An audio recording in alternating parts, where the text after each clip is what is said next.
Kakubor kabakam pelah kabapide bantim bat kabalak sapriang ru mentah barak ke perteh. Kari Australia mentah kalalong kari kebanangkong hapok perteh kabalak ban ya ke social media ya ki kelung kena ki bahapok kandu senem. Kata bakin omlak syuban pendonkam la national account haki social media. Bat kita kilong kum ke YouTube, Instagram, Facebook, TikTok, Snapchat, Twitter la neka X bat kiwe de. Bat ya kata gaan la sedang ban betrekam naduk kasih petrik jang une benar disembar arjar apusan. Bat ke sorkar Australia kalak maham ru ya ki try social media bakin om lap cu ya ki kelung kena bakin pli account bat lada jia baki lap baki pengkhen ya kenegaan kin syak dan kuna haduk sab kendai $0.1 million kenegaan balapan mi kade naga benta bantek lakam ya ki kelung kena naga basyak ketak ya ka kuat ka kiak jongki bat ya kata ka perkat perdan la neka mental health jongki nangta kata ka cyber bullying ka jing syak le ben la ne kren ben lengba ka digital la ne hapo internet bat kata ka ju lam syak ka suicidal thoughts la ne kata ka jing that ya lede bat nangta ban khang lat ru na ka jing long adik namar kane ka ya lam syak ka ba amla syu ban fokus yaki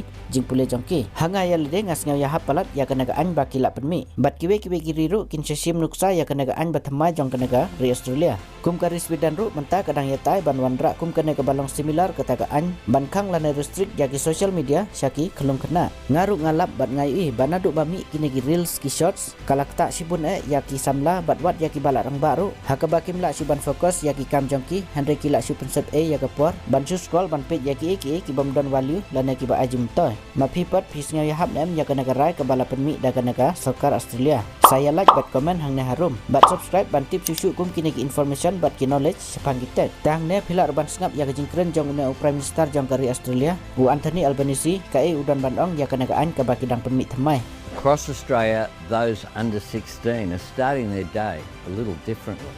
without social media. It's a big change, and we're the first country in the world to give it a crack. But it really matters. We know being a parent today comes with a whole new set of challenges. Algorithms, endless speeds and pressures no generation before has had to deal with. Today's change is about supporting you to keep your children safe online, putting the responsibility right where it belongs, on the social media giants, not on parents.